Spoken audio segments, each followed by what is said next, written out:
प्रीतिकथा या चॅनलवर आपले स्वागत आहे. अनपेक्षित नाती. मी 15 वर्षाची होते.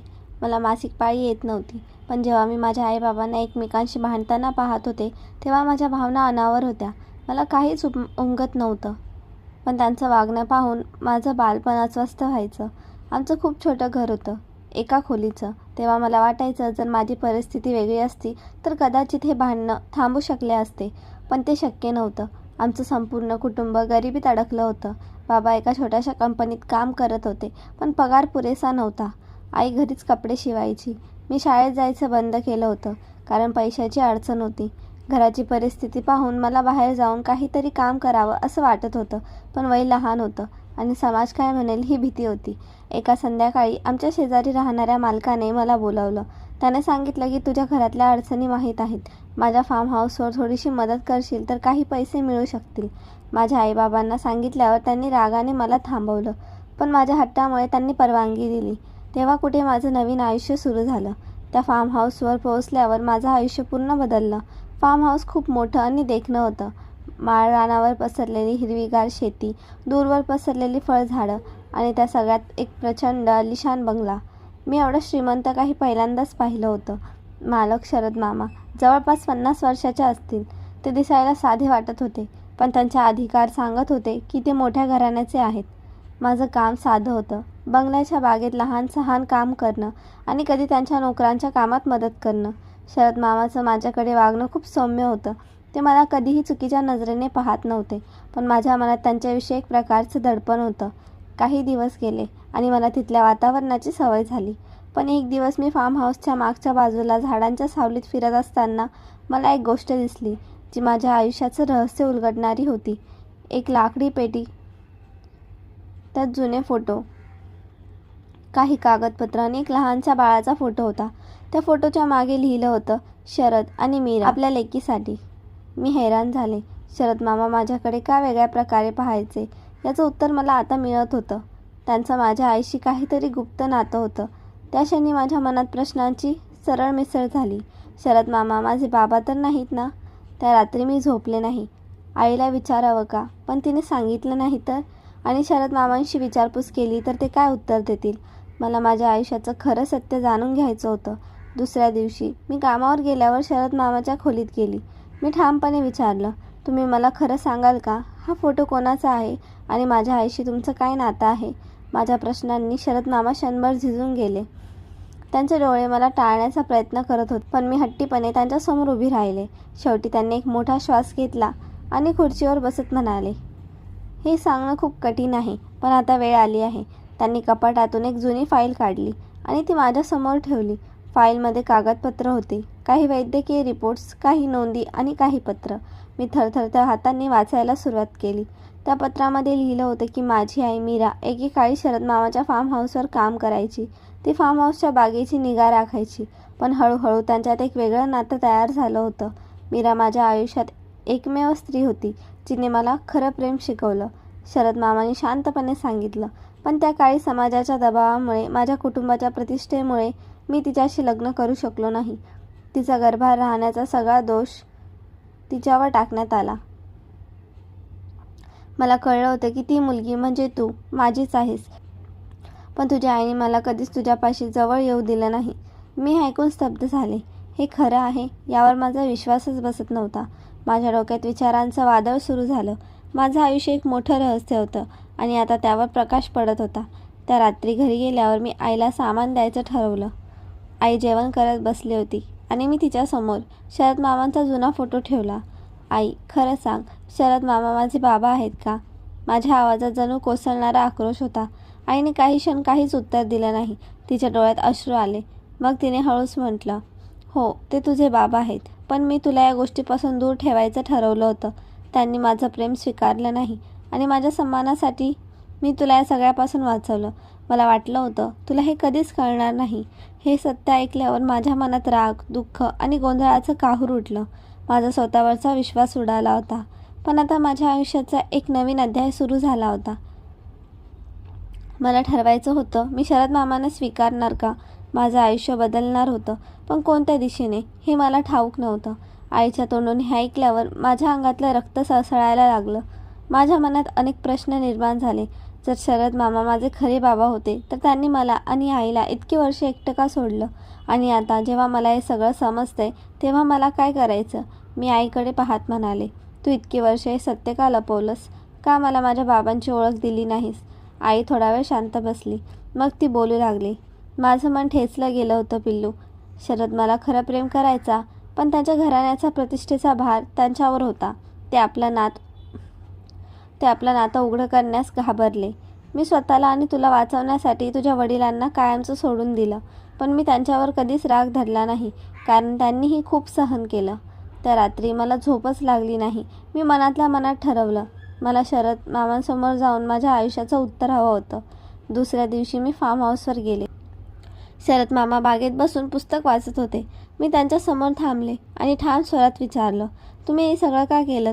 मला आणि आईला असं एकटं का सोडलं? शरद मामा गंभीर झाले.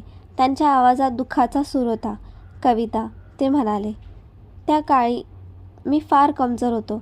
माझं कुटुंब आणि समाज यांच्याशी लढायची हिंमत नव्हती. पण मी तुझ्या आईवर आणि तुझ्यावर नेहमी प्रेम केलं आहे. मी तुम्हाला प्रत्यक्ष भेटू शकलो नाही, पण तुझ्या वाढदिवसांपासून ते तुझ्या शाळेच्या फीपर्यंत प्रत्येक गोष्ट गुपचूप पाहत राहिलो. मी तुला कधीच सोडलं नाही, पण मी स्वतःलाच तुला जवळ येऊ दिलं नाही. माझं मन गहिवरून आलं. एकीकडे मला त्यांच्या शब्दांमधलं खरं प्रेम जाणवत होतं, तर दुसरीकडे त्यांच्या निर्णयाने माझं आणि आईचं आयुष्य उद्ध्वस्त झालं होतं. मी विचारलं, आता काय? तुम्ही हे सत्य उघडं केले, पण माझं पुढचं आयुष्य कसं असणार आहे? शरद मामा थोडा वेळ गप्प राहिले. मग ते म्हणाले, माझा वेळ संपलाय कविता. मी माझ्या चुकीची किंमत मोजली आहे, पण आता मी तुला मदत करायचं ठरवलं. तू शिक्षण पूर्ण करशील, स्वप्न पूर्ण करशील आणि मला आशा आहे की कधी ना कधी तू मला माफ करशील. मी विचारात पडले. माफीचा विचार करताना माझं मन अजूनही गोंधळलेलं होतं. आईची मेहनत, शरद मामाचा पश्चाताप आणि माझं हरवलेलं बालपण, या सगळ्यांचं उत्तर मला शोधायचं होतं. शरद मामांचे शब्द माझ्या कानात गुंजत राहिले, पण मन मात्र शांत होईना. माझं आयुष्य त्यांच्या एका निर्णयामुळे बदलून गेलं होतं. आता ते मला मदतीचा हात देत होते, पण त्यांचं प्रेम आणि माफीचा अधिकार स्वीकारायचा की नाही हे ठरवणं माझ्यासाठी कठीण होतं. त्या रात्री मी आईची खूप दीर्घ चर्चा केली. ती म्हणाली, कविता, तुला माफ करणं आणि नातं सांभाळणं हे तुझ्यावर आहे. माझ्यासाठी शरद खूप मागे राहिले आहेत, पण तुला एक नवं आयुष्य घडवायचं आहे, तर तुझ्या वडिलांच्या मदतीचा विचार कर. तू मोठी स्वप्न बघायला शिक. मी काही दिवस विचार केला आणि शेवटी शरद मामांना एक प्रस्ताव ठेवायचं ठरवलं. मी त्यांना भेटायला फार्म हाऊसवर गेले. ते पुन्हा बागेतच होते. त्यांच्यासमोर उभं राहून ठामपणे म्हणाले, तुम्हाला माझं शिक्षण, माझं स्वप्न पूर्ण करण्यात मदत करायची आहे, तर मला एक वचन द्यावं लागेल. मी कधीही तुमचं प्रेम किंवा नातं स्वीकारणार नाही. तुम्ही फक्त माझ्या आयुष्याला योग्य दिशा देण्यासाठी मदत कराल. मी माझ्या आईला कधीच मागे सोडणार नाही आणि तिला मान देणार. हे मान्य असेल तरच मी तुमची मदत स्वीकारेन. शरद मामाने गंभीर चेहऱ्याने माझं म्हणणं ऐकलं आणि डोळ्यातलं पाणी पुसत म्हणाले, मला तुझं भविष्य घडवण्यासाठी मदत करायला आनंदच होईल. माझी तुझ्यावर कोणतीही अपेक्षा नाही. फक्त एवढंच पाहू इच्छितो की तू स्वतःसाठी एक मोठं आयुष्य उभं करावंस. शरद मामांनी मला एक चांगल्या शाळेत परत प्रवेश मिळवून दिला. माझं शिक्षण सुरू झालं. आई देखील माझ्या यशासाठी आनंदी होती. पण आयुष्य इतकं सरळ कधीच नसतं. एक दिवस शरद मामांच्या फार्म हाऊसवर मोठा गोंधळ उडाला. त्यांचा जुना व्यावसायिक भागीदार, जो त्यांच्या कुटुंबासाठी धोका ठरला होता, पुन्हा त्यांच्या आयुष्यात परतला होता. त्याला कळलं होतं की शरद मामांनी त्याच्याविरुद्ध मोठी फसवणूक उघड केली होती. त्या माणसाने धमकी दिली की तो शरद मामांच्या सगळ्या गोपनीय गोष्टी उघड करेल. त्यांचा माझ्या आईशी असलेला संबंध, माझा जन्म आणि त्यांच्या कुटुंबांसोबत असलेल्या गडबडीतलं नातं, हा सगळा गोंधळ ऐकून माझ्या पायाखालची जमीनच सरकली. आता प्रश्न होता, या गोष्टीमुळे माझ्या आणि माझ्या आईच्या आयुष्यावर काय परिणाम होणार आणि शरद मामा या संकटातून वाचवण्यासाठी काय करतील? शरद मामाच्या भागीदाराच्या धमकीने मला धक्का बसला होता. जर हा गुप्त भूतकाळ उघडा झाला तर माझं आणि आईचं आयुष्य पुन्हा कोलमडून जाईल हे निश्चित होतं. माझं शिक्षण, माझं स्वप्न सगळं एका क्षणात धुळीस मिळेल आणि आईच्या स्वाभिमानावरही मोठा आघात होईल. मी शरद मामांना विचारलं, तुम्ही यावर काय उपाय करणार? का तुम्ही इतक्या वर्षांनी हे सत्य उघडं केलं? शरद मामाने गंभीरपणे उत्तर दिलं, कविता, मी हे सत्य उघडं केलं कारण तुला तुझ्या हक्काचं भविष्य मिळावं असं मला वाटलं. पण माझ्या जुन्या चुकांमुळे आज पुन्हा तुम्हाला संकटाला सामोरे जावं लागते. मी या भागीदाराला सामोरे जाणार, पण त्यासाठी मला वेळ हवा आहे. त्या रात्री फार्म हाऊसवर मी खूप अस्वस्थ होतो. शरद मामांनी त्यांच्या कुटुंबाला या गोष्टींबद्दल सांगितलं तर समाज काय म्हणेल? माझ्या मनात एकच विचार घोळत होता. हा गोंधळ थांबवायचा असेल तर मला काहीतरी करावं लागेल. दुसऱ्या दिवशी सकाळी मी त्या भागीदाराबद्दल अधिक माहिती काढायचं ठरवलं. फार्म हाऊसवरच्या नोकरांशी बोलून कळलं तो माणूस विनोद शरद मामांसोबत पूर्वी मोठा व्यवसाय चालवत होता. पण शरद मामांनी त्याच्यावर विश्वास ठेवून केलेली मोठी फसवणूक उघड केली होती. विनोद त्याचा बदला घेण्यासाठी परतला होता. मी थेट विनोदला भेटायचं ठरवलं. त्याच्या ऑफिसचा पत्ता मिळवून मी तिथे पोहोचले. त्याला पाहून तो थोडा चकित झाला. तो म्हणाला, अगं तूच ती मुलगी आहेस का जी शरदच्या आयुष्यात नवीन समस्या बनून आली आहेस? त्याच्या आवाजात विखार होता. मी शांतपणे उत्तर दिलं, हो मीच ती आहे. पण तुमचं आमचं आयुष्य उद्ध्वस्त करणं थांबवा. तुम्हाला काय हवं? पैशासाठी किंवा प्रतिष्ठेसाठी तुम्ही असं करत असाल तर त्यावर दुसरा उपाय असू शकतो. विनोद हसत म्हणाला, मला पैसा किंवा प्रतिष्ठा नको. मला शरदचा नाश करायचा आहे. त्याने माझं आयुष्य उद्ध्वस्त केलं, माझं कुटुंब उद्ध्वस्त केलं आणि आता त्यांची पाळंमुळं मी उखडणार. मी तिथून परत आले. पण माझ्या डोक्यात एकच विचार होता, मी हे थांबवू शकते का? आईला आणि शरद मामांना यातून वाचवायचं असेल तर मला आणखी मोठं पाऊल उचलावं लागणार होतं. दुसऱ्या दिवशी मी शरद मामांना सर्व काही सांगितलं. त्यांनी विनोदचा सामना करण्याचा निर्णय घेतला. त्यांनी मला सांभाळून राहण्याची विनंती केली. पण आता माझ्या मनात एक वेगळाच विचार पक्का झाला होता. शरद मामांच्या शब्दांनी माझ्या मनात एक मोठा संघर्ष सुरू झाला. विनोदचा सामना करायचा आणि हे गोंधळ संपवायचा, की गप्प राहून आयुष्याला एक नवीन वळण द्यायचं. माझं आणि आईचं आयुष्य ज्या शांततेत सुरू होतं त्यावर हे सत्य प्रकट झाल्यामुळे मोठा आघात झाला होता. पण आता हे संपवायचं ठरवलं. मी शरद मामांना विचारलं, जर तुम्हाला विनोदशी सामना करायचा तर तो कसा कराल? आणि मला यातून बाहेर ठेवता आलं तर मला आनंद होईल. पण हा लढा जर माझ्यावर येणार असेल तर मी तयार आहे. शरद मामांनी माझ्याकडे पाहून मृदू स्वरात उत्तर दिलं, कविता, हा संघर्ष तुझ्या वयाच्या पलीकडचा आहे. पण तू जी ताकद दाखवली आहे त्याबद्दल मला अभिमान वाटतो. मी विनोदशी स्वतःच सामोरे जाईल. तुला यात अजिबात ओढायचं नाही. त्या दिवशी शरद मामांनी विनोदला भेटायला बोलवलं. त्यांनी त्याच्यासमोर आपली चूक मान्य केली आणि म्हणाले, हो मी पूर्वी मोठी चूक केली. तुझं आयुष्य उद्ध्वस्त केलं. त्याचा पश्चाताप आहे.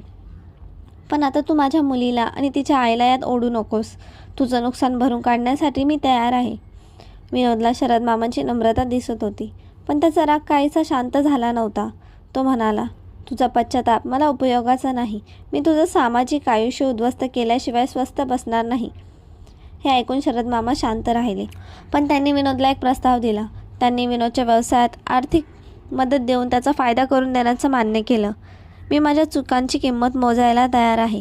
तुझं आयुष्य उभं करण्यात तुला मदत करू इच्छितो, शरद मामा म्हणाले.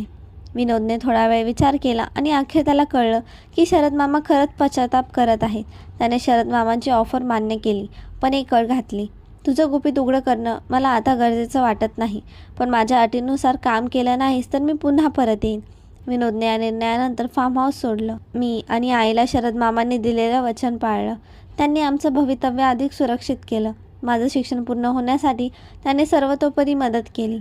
आईचं मन शरद मामांना माफ करायला तयार नव्हतं. पण मला मात्र माझं आयुष्य एक नवं वळण घेताना दिसत होतं.